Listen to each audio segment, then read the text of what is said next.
आज पहले आपको बदायूं की उस जामा मस्जिद में लेकर चलेंगे जहां नीलकंठ महादेव मंदिर का दावा किया गया है। संभल, अजमेर के बाद बदायूं में हुए इस धर्म क्लेश में बड़ी आग है। आज इस विषय पर कुछ ऐतिहासिक तथ्यों वाली कुंजी भी खोलेंगे जिसे हिंदू पक्ष मंदिर वाले साक्ष्य बता रहा है।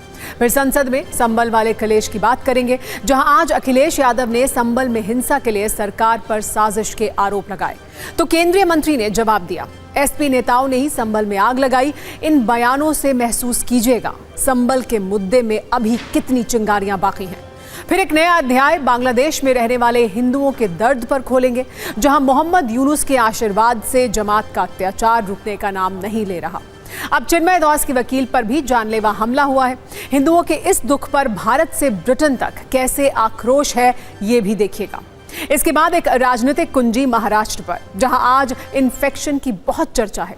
एकनाथ शिंदे को आज इन्फेक्शन की वजह से अस्पताल जाना पड़ा। हालांकि कुछ ही देर में उनकी वापसी हो गई, लेकिन महाराष्ट्र की सियासत में शपथ से पहले ये शब्द कैसे ट्रेंड कर रहा है समझेंगे। आज संसद में विदेश मंत्री एस जयशंकर ने चीन पर बड़ा बयान दिया है। उन्होंने ये बताया है कि एलएसी पर डिसएंगेजमेंट के बाद भारत और चीन के रिश्तों में बहुत सुधार आया है। साथ ही ये कहा कि भारत सरकार देश की सुरक्षा और सीमाओं की रक्षा के लिए पूरी तरह से प्रतिबद्ध है।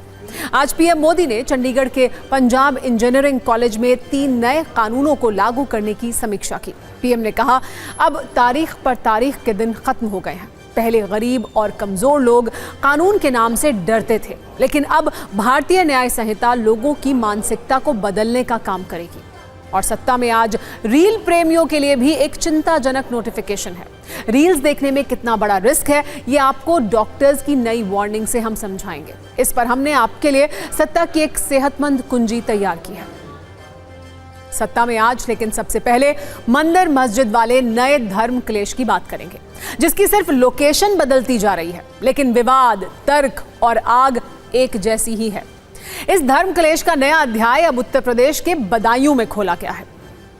इसकी पहली चिंगारी संभल में भड़की थी जब शाही जामा मस्जिद में हरिहर मंदिर के दावे और एएसआई के सर्वे के बाद कैसी आग लगी ये आप सबने देखा।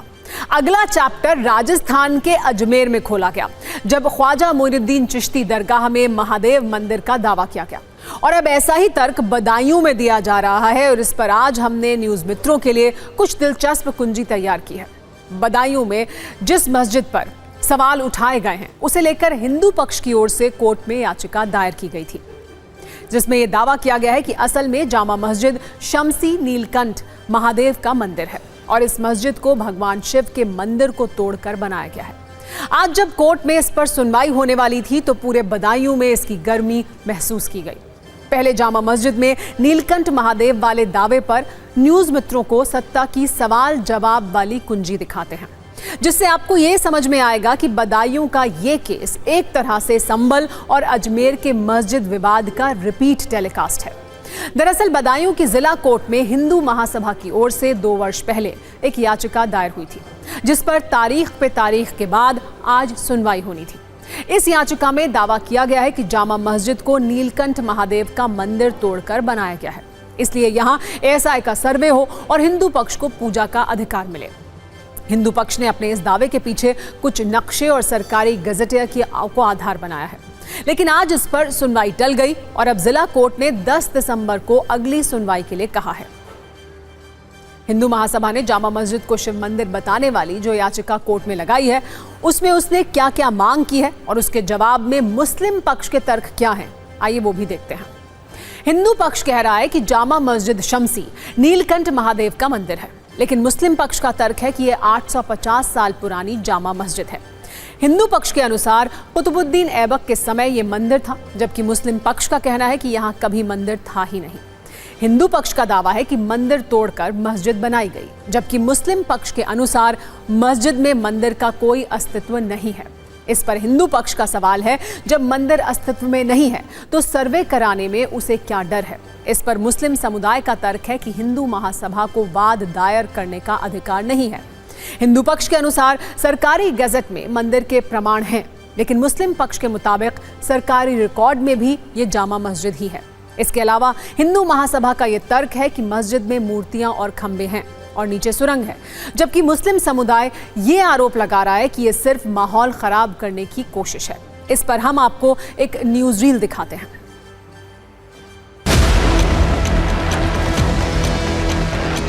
ये 1907 का बदायूं का गजेटियर है और इसमें राजा लखनपाल का जिक्र है। लखनपाल की फैमिली से ये प्रॉपर्टी आती है और Badaun was one of first place in Rohilkhand to come under the dominant of Muslim invaders. Muslim invaders का मतलब ये है मुस्लिम आक्रांता। यहाँ कहीं शासक शब्द यूज़ नहीं किया गया है। कहना ये कि मुकदमा जो है जो दायर किया है ये फर्जी दायर किया है, यहाँ के अमदो अमान को ख़त्म करने के लिए दायर किया है। इनका कोई हक़ ही नहीं है ना कुछ है। जामा मस्जिद 850 साल पुरानी है। मुग़ल आक्रांता से तो कोई मतलब ही नहीं है। ये जो है गुलाम बख्श शमसुद्दीन अल्तमिश ने बनाया था, उन्हें हिस्ट्री की नॉलेज नहीं है।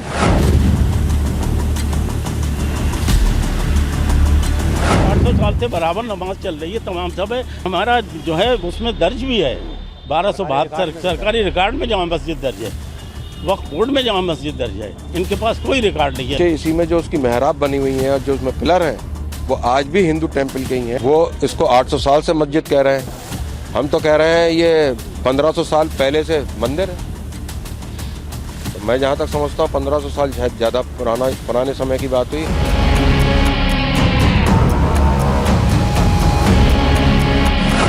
बदायूं की 2003-2004 की उत्तर प्रदेश सरकार की संप्रेषण पुस्तिका, उसमें क्लियर मेंशन है जामा मस्जिद के परिसर में बेगम रजिया सुल्तान का जन्म हुआ है।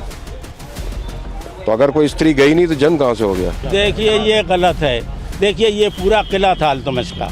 अगर किले में कहीं उनका मकान होगा वहाँ पर जन्म होगा, मस्जिद में किसी के जन्म होने का कोई सवाल ही नहीं है। हमें पता है, हमारे डॉक्यूमेंटों के आधार पर हम पूरा केस को अपनी तैयारी के हिसाब से आए हुए हैं और हमें जो कोर्ट का निर्णय होगा वो हमें मानना होगा।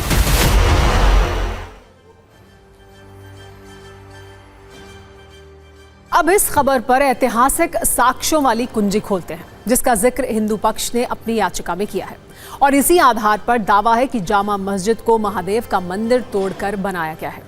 इन साक्ष्यों में ब्रिटिश काल का एक गजेटियर है जिसके पेज नंबर 249 पर लिखा है, इल्तुतमिश ने बदायूं पर अपनी छाप विशिष्ट तरीके से छोड़ी।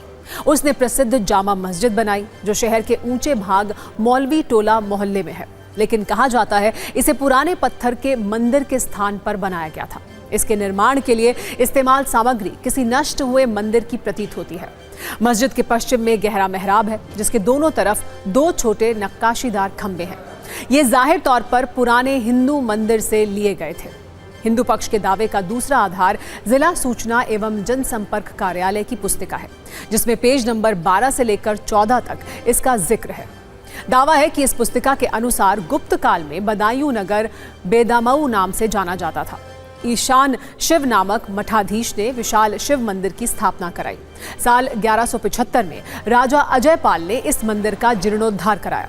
इसके बाद वर्ष 1202 में कुतुबुद्दीन ऐबक ने गुलाम वंश राज्य की स्थापना की जिसमें कुतुबुद्दीन का दामाद अल्तुतमिश बाद में बदायूं का सूबेदार बना और फिर अल्तुतमिश ने ही नीलकंठ महादेव मंदिर को ध्वस्त करवाकर जामा मस्जिद शमसी की स्थापना करवाई।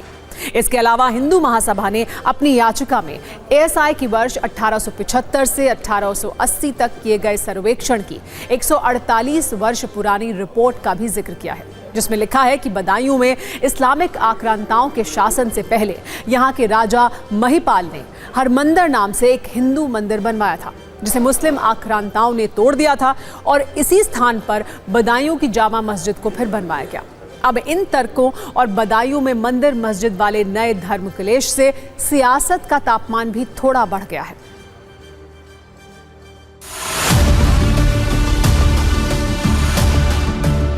कोई हिंदू कहीं भी अगर साक्ष्य मिलता है, साक्ष्य कोर्ट में जमा करता है और कोर्ट इजाजत देती है तो मुस्लिम पक्ष को हल्ला नहीं करना चाहिए, मानना चाहिए।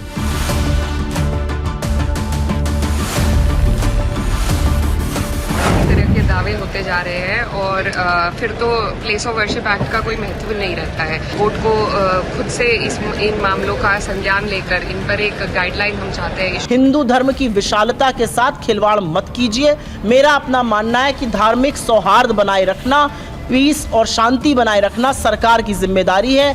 जब ऐसा कुछ हो रहा है तो सुप्रीम कोर्ट आंख पर पट्टी नहीं बांध सकता है। इस सर्वे के जरिए पूरे देश में अशांति पैदा करने की साजिश हो रही है और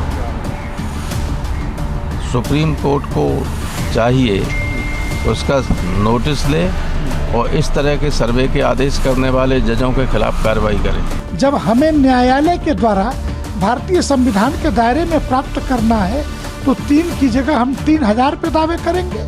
हम तो कोई फर्जी दावा कर नहीं रहे, हम तो कह रहे कराओ ASI से सर्वे, ASI संरक्षित स्मारकों का सर्वे कराओ। बदायूं के इस विवाद की स्क्रिप्ट भी उत्तर प्रदेश के संबल जैसी है, जहां जामा मस्जिद में हरिहर मंदिर का दावा किया गया था। मस्जिद में ASI का सर्वे हुआ, हिंसा हुई, लेकिन 10 दिन बाद भी संबल में लगी आग की तपिश कम नहीं हुई है। आज इसका तापमान संसद में भी महसूस किया गया। जब समाजवादी पार्टी के नेताओं ने इस मुद्दे को उठाया तो बीजेपी के सांसदों और केंद्रीय मंत्रियों से उनकी बहस हुई। एक दूसरे पर गंभीर आरोप लगाए गए। एक न्यूज रील संसद में संबल पर हुए सत्ता के क्लेश पर भी देखते हैं।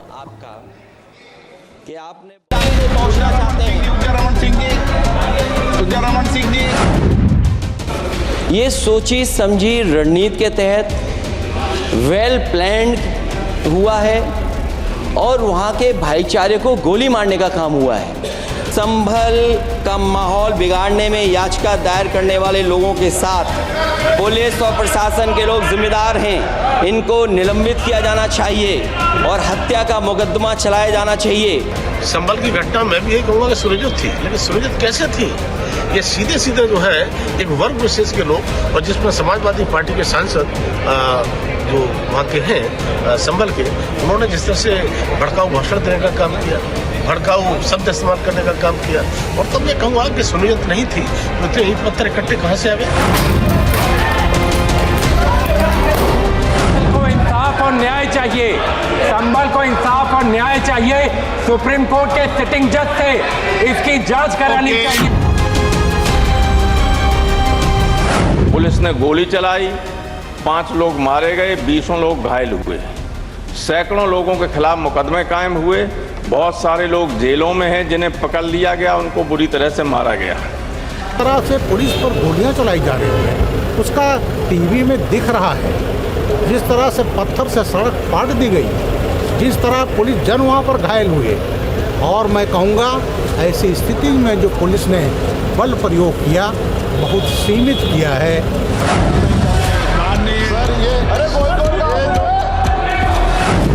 हमारा स्टैंड बहुत क्लियर है।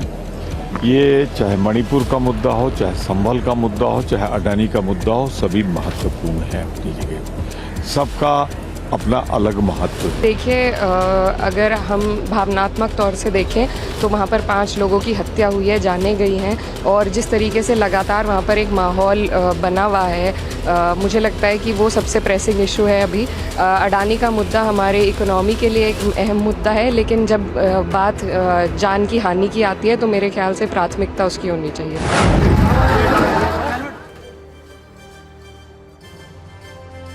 आज 3 दिसंबर है। आज का दिन बांग्लादेश पर भारत के कूटनीतिक एहसानों का एल्बम दिखाने का दिन है। सोचने वाली बात यह है कि जिस बांग्लादेश को भारत ने कट्टर पाकिस्तान के 2 टुकड़े करके आज़ाद कराया था, वो 49 वर्षों में कट्टरता के पाताल लोक में फिर से कैसे पहुंच गया और कैसे अपनी ही जड़ें काटने लगा। इस पर हमने सत्ता की एक विस्तृत कुंजी तैयार की है। वहां हिंदू विरोधी हिंसा और इस्कॉन समर्थकों को टारगेट करके मारने वाले क्रूरता के एपिसोड बिना किसी ब्रेक के जारी हैं। पिछले 24 घंटे में बांग्लादेश पर 2 बड़े अपडेट सामने आए हैं।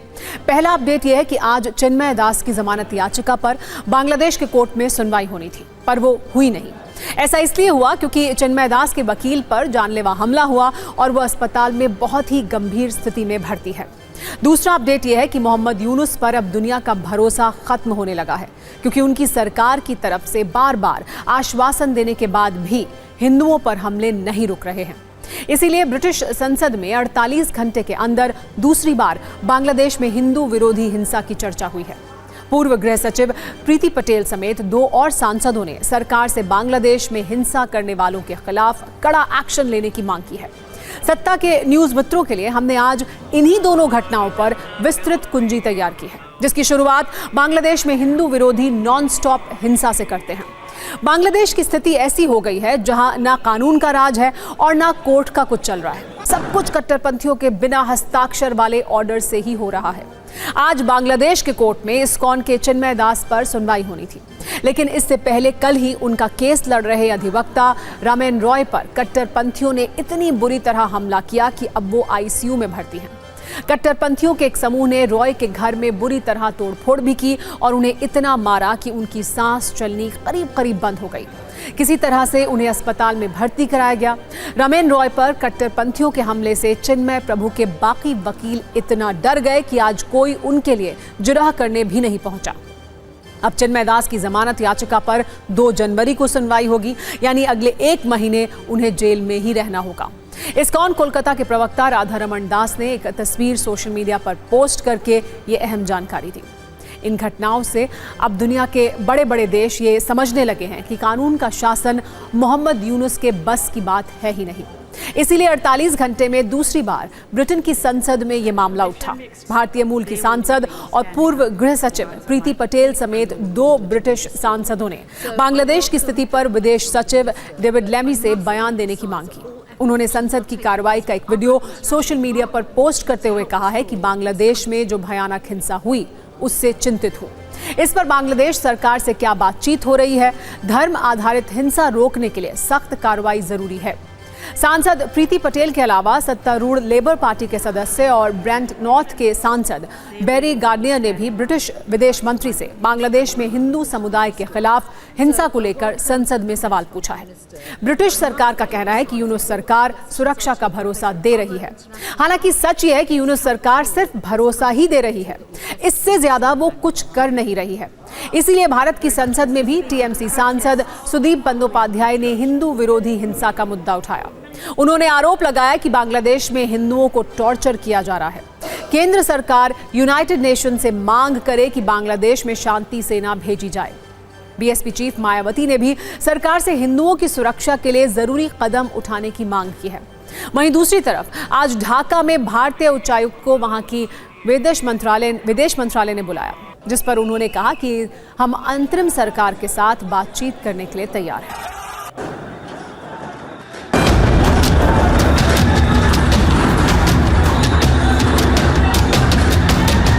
Escalation in the violence is deeply, deeply concerning. And what we are witnessing now is just uncontrolled violence in many quarters. And we are now watching with horror and shock as further violence is spread in Bangladesh. What efforts has the government made undertaken to build upon the last government's work to promote freedom of religion and belief in Bangladesh? And can the Minister say what discussions are taking place with other international partners to help restore this kind of stability that we desperately need to see in Bangladesh?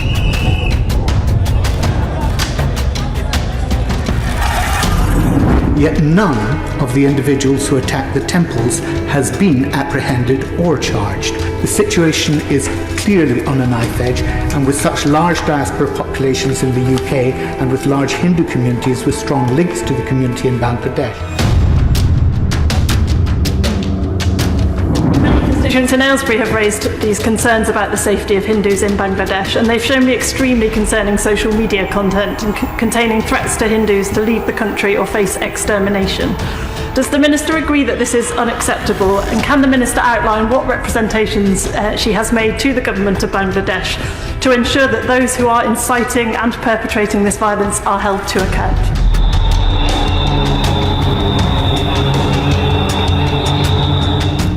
Sir, what we making appeal that let the government of India appeal to United Nations for sending peacekeeping forces at Bangladesh immediately. Sir, government of India is totally silent now. The reason of which is best known to them. our appeal that let Minister of External Affairs come to the Parliament and intimate us at the latest position of Bangladesh. दरअसल ISKCON इसलिए भी कट्टरपंथियों के target पर रहता है क्योंकि बांग्लादेश में ISKCON के 75 से ज्यादा मंदिर हैं, जिसमें करीब 1200 से ज्यादा पुजारी हैं। बांग्लादेश में इस्कॉन के 2 लाख से ज्यादा सदस्य हैं। बांग्लादेश की सामाजिक कार्यों में इनका बड़ा रोल है। बाढ़ से लेकर महामारी तक की स्थिति में इस्कॉन लोगों की मदद करता है, जिससे इसकी लोकप्रियता लगातार बढ़ रही है। और यही कारण है कि कट्टरपंथी इस्कॉन से नाराज रहते हैं। वैसे लगातार हमलों के कारण इस्कॉन ने बांग्लादेश में अपने कार्यक्रम सीमित कर लिए हैं। चटगांव, कुश्तिया, मायमनसिंह शहरों में इस्कॉन के कार्यक्रम रद्द कर दिए गए हैं। इस्कॉन से जुड़े भक्तों ने भगवा कपड़ा पहनना छोड़ दिया है। भक्तों ने मंदिरों से बाहर निकलना भी छोड़ दिया है। जरूरी सामान लेने के लिए वो सामान्य कपड़ों में ही बाहर जा रहे हैं। भगवा कपड़ों की वजह से उन्हें हमले का डर सता रहा है। भीड़ अलग अलग इलाकों में निकल रही है, तो उनके हाथों में तलवार है और वो लोग बोल रहे हैं चिल्ला चिल्ला करके कि हम इस्कॉन के भक्तों को किडनैप करेंगे, टॉर्चर करेंगे और मार देंगे। तो ऐसी स्थिति में ये तो बहुत ही स्वाभाविक है कि भक्तों को बचकर रहा जाए। तो जो भी मेरे को वहां पर ब्रह्मचारी या भक्त फोन करता है तो मैं यही बोलता हूँ, और वो लोग भी बोलते हैं कि हाँ ऐसे ही हम लोग तो वैसे ही मंदिर से निकल नहीं रहे, घरों से नहीं निकल रहे। तो इसीलिए हमने बताया कि और बाकी जो कांग्रेगेशन के लोग हैं वो अगर कंठी पहन, जैसे कंठी हम लोग इस तरह पहनते हैं तो ये दिखता है, तो मैं कहा कि आप लंबा करके पहन लीजिए कि दिखे ना। तो वो तिलक है तो हो सकता है तिलक सिर्फ पानी का तिलक लगा लीजिए जिससे दिखाई ना दे।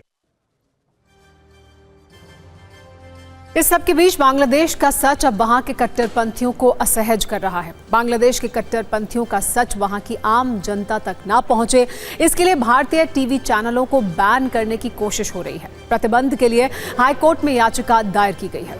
बांग्लादेशी सुप्रीम कोर्ट के एक वकील ने वहां के उच्च न्यायालय में एक याचिका दायर की है। इसमें यूनुस सरकार से ये मांग की गई है कि बांग्लादेश में सभी भारतीय टेलीविजन चैनलों के प्रसारण पर प्रतिबंध लगाने का आदेश दिया जाए। इस सब के बीच हिंसा रोकने में नाकाम मोहम्मद यूनुस भारतीय मीडिया में चल रही खबरों को काउंटर करने के लिए छात्र नेताओं के साथ बैठक करेंगे। यानी हिंसा नहीं रोकनी है बल्कि इंफॉर्मेशन को काउंटर करना है। आज 3 दिसंबर है। भारत और बांग्लादेश की दृष्टि से ये तारीख काफी महत्वपूर्ण है। आज ही के दिन 1971 में भारत और पाकिस्तान के बीच युद्ध शुरू हुआ था। 13 दिनों के अंदर इस युद्ध ने दुनिया का नक्शा बदल दिया और बांग्लादेश के रूप में एक नया देश अस्तित्व में आया। इस युद्ध ने पाकिस्तान के 2 टुकड़े कर दिए थे और भारतीय सेना ने 16 दिसंबर 1971 को 90,000 से अधिक पाकिस्तानी सैनिकों को आत्मसमर्पण करने पर मजबूर कर दिया था। इन तस्वीरों को देखिए। पाकिस्तान का वो आत्मसमर्पण भारत के ही पुरुषार्थ से हुआ था, भारत के ही आत्मबल से हुआ था, जिससे पूर्वी पाकिस्तान का दी एंड हुआ और बांग्लादेश बना। लेकिन आज के बांग्लादेश की सत्ता इतनी कट्टर है कि वो ना तो अपने इस इतिहास को याद कर रही है और ना ही अपने राष्ट्रीय नायक शेख मुजीबुर रहमान का सम्मान कर रही है, जिन्होंने बांग्लादेश की स्थापना की थी। बांग्लादेश कपड़ा उद्योग के विकास के कारण तरक्की के जिस आसमान तक पहुंच गया था, आज वो मजहब के उन्माद में डूबी कट्टरता के पाताल लोक में पहुंच गया है। आज का बांग्लादेश उन बांग्ला भाषियों की रक्षा तक नहीं कर पा रहा जिनके पूर्वजों ने बांग्लादेश बनाने के लिए अपनी जान दी थी।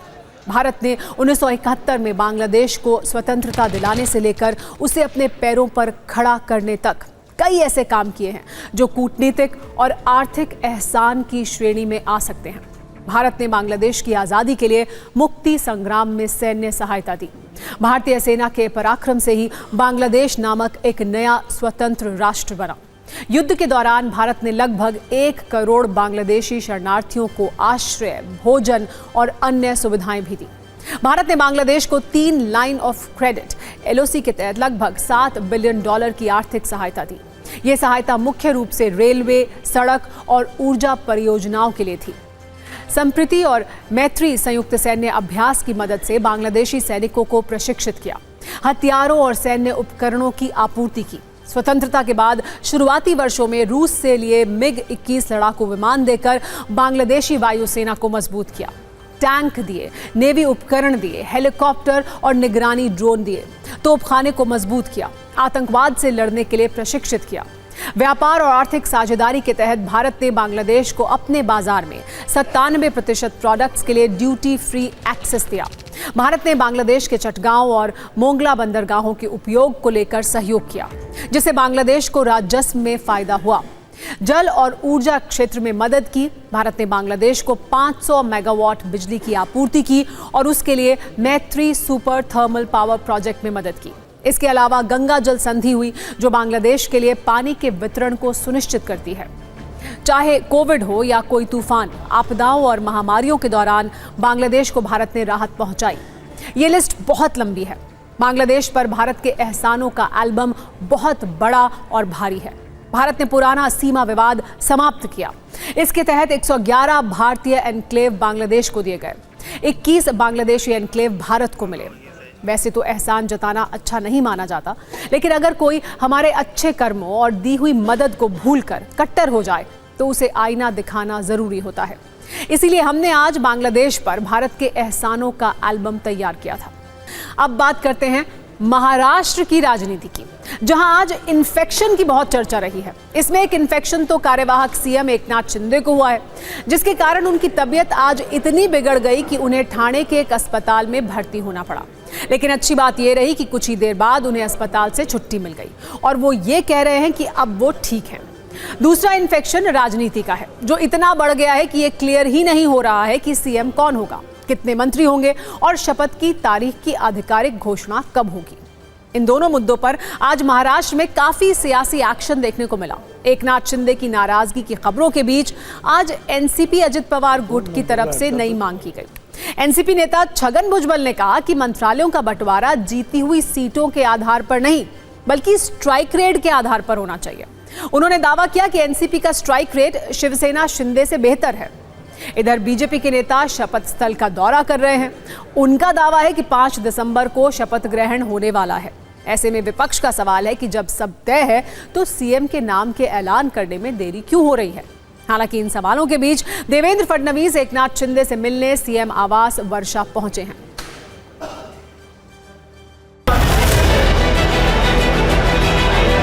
तबियत कैसे है भाई? तबियत कैसे है?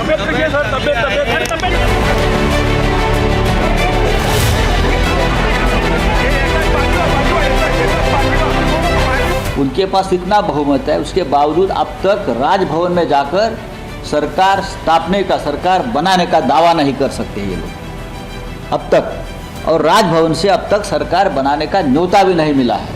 अब तक मुख्यमंत्री का नाम तय नहीं है। तो ये कौन कर रहा है? ये कौन सा खेल चल रहा है, आप बताइए।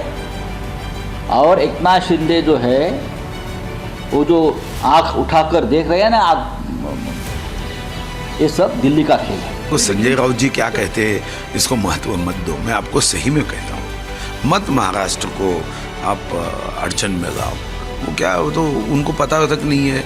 2004 में 15 दिन हुए थे शपथ विधि को, क्यों हुए? 2009 में 14 दिन हुए, क्यों हुए?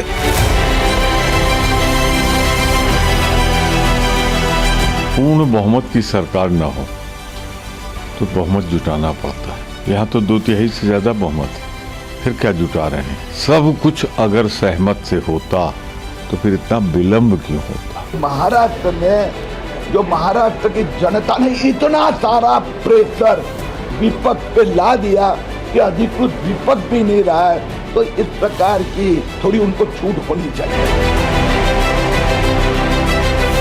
दुख होता है कि इतना आपको जनादेश मिला है, आप उसका अनादर कर रहे हैं। बारात तैयार है, नाराज फूफा जी भी तैयार हैं, पर दूल्हा कौन है किसी को नहीं पता। जिस दिन तुम्हारा कार्यकाल खत्म हुआ उस दिन राष्ट्रपति लागू मजाक बना रखा है।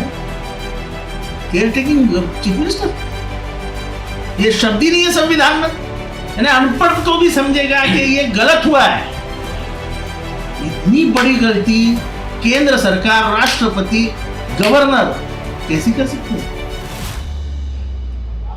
राष्ट्रपती शासन लागू हो जाना चाहिए।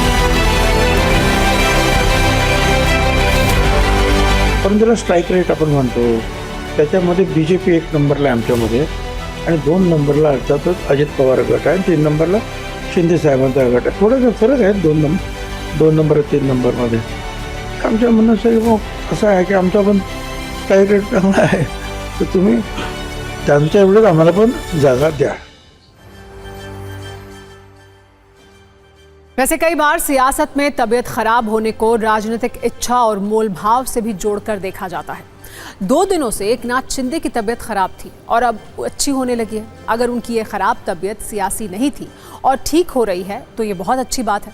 और अगर दिक्कत सियासी तबीयत में थी तो बीजेपी को आने वाले वर्षों में भी ऐसी नासाज तबीयत का सामना करना पड़ेगा.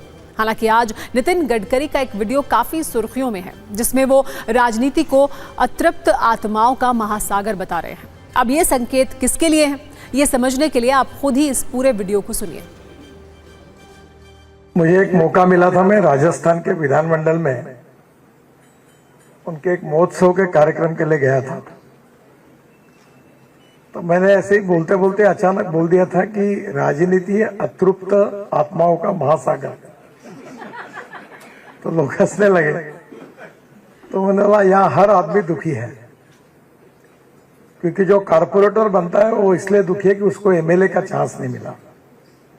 एमएलए इसलिए दुखी है कि उसको मंत्री मंडल में समावेश नहीं हुआ, और जो मंत्री बना वो इसलिए दुखी है कि उसको अच्छा डिपार्टमेंट नहीं मिला, और बाद में वो इसलिए दुखी है कि वो मुख्यमंत्री नहीं बना, और मुख्यमंत्री इसलिए टेंशन में है कि हाईकमांड कब रखेगी और कब निकालेगी इसका भरोसा नहीं है. तो एक बात तो सच है कि full of problems is a big challenge, और उन प्रॉब्लम्स को फेस करके जो आगे जाना है that is art of living. सत्ता में अब रील प्रेमी न्यूज मित्रों के लिए एक चिंताजनक नोटिफिकेशन है. रील्स वाले इश्क में बड़ा रिस्क है. अब इस पर देश के हेल्थ एक्सपर्ट्स ने नई वार्निंग जारी की है, जिसके बारे में आप सबको बताना बहुत जरूरी है. डॉक्टर्स के अनुसार ज्यादा रील देखने से स्ट्रोक और क्रॉनिक पेन का खतरा रहता है. इसके अलावा युवाओं को सर्वाइकल स्पॉन्डिलाइटिस होने का रिस्क है. डॉक्टर्स की चेतावनी यह है कि घंटों रील्स पर वक्त बिताने से गर्दन, कंधे, कमर और हाथ में ब्लड सर्कुलेशन प्रभावित होता है. इसके अलावा हेल्थ एक्सपर्ट पहले भी ये कह चुके हैं कि इंसोम्निया, स्लीप डिसऑर्डर, एंजाइटी की समस्या हो सकती है. साथ ही वर्चुअल दुनिया में ज्यादा रहने से अकेलेपन का एहसास होने लगता है. लेकिन चिंता की बात यह है कि बार बार इस तरह की चेतावनी को एक स्पैम मैसेज की तरह डिलीट कर दिया जाता है, जो आपकी सेहत की सत्ता के लिए बहुत हानिकारक है. रील्स वाला रोग क्यों लोगों को बीमार बना रहा है, ये भी समझिए. भारत में शॉर्ट वीडियो प्लेटफॉर्म पर करोड़ों रील्स बनाई जाती हैं. भारत में रील्स पर हर दिन औसतन 28 मिनट खर्च होते हैं, और इसमें हर वर्ग के लोग शामिल हैं. इस देश में 156 मिनट यानी 2.5 घंटे से ज्यादा का वक्त रोज एंटरटेनमेंट कंटेंट देखने में बिताया जाता है. 8 से 23 साल की उम्र के लोग रोज 360 से लेकर 480 तक रील्स देखते हैं, और ये रील्स देखने में हमारे देश का युवा रोज करीब 1.5 से 2 घंटे खर्च कर देता है. अब इसमें गणित यह है कि अगर कोई 360 रील देखने में ही भी अपने अंगूठे को चलाता है तो वो 3 घंटे में 18 मीटर की दूरी बैठे बैठे अंगूठे से तय करता है. इसे आप अंगूठे वाला वर्कआउट भी कह सकते हैं, लेकिन असल में ये वर्कआउट आपके हाथ के साथ साथ गर्दन के लिए भी खतरनाक है. संभल में हिंसा को लेकर सर्च ऑपरेशन जारी है. पुलिस की तलाश में विदेशी कारतूस मिले हैं. विदेशी हथियार के खोखे भी बरामद हुए हैं. पुलिस की तरफ से और जानकारी जो सामने आई है उसके मुताबिक हिंसा के 10 दिन बाद पुलिस ने तलाशी अभियान चलाया है. विदेशी कारतूस से आए हैं और इसकी जांच भी की जा रही है.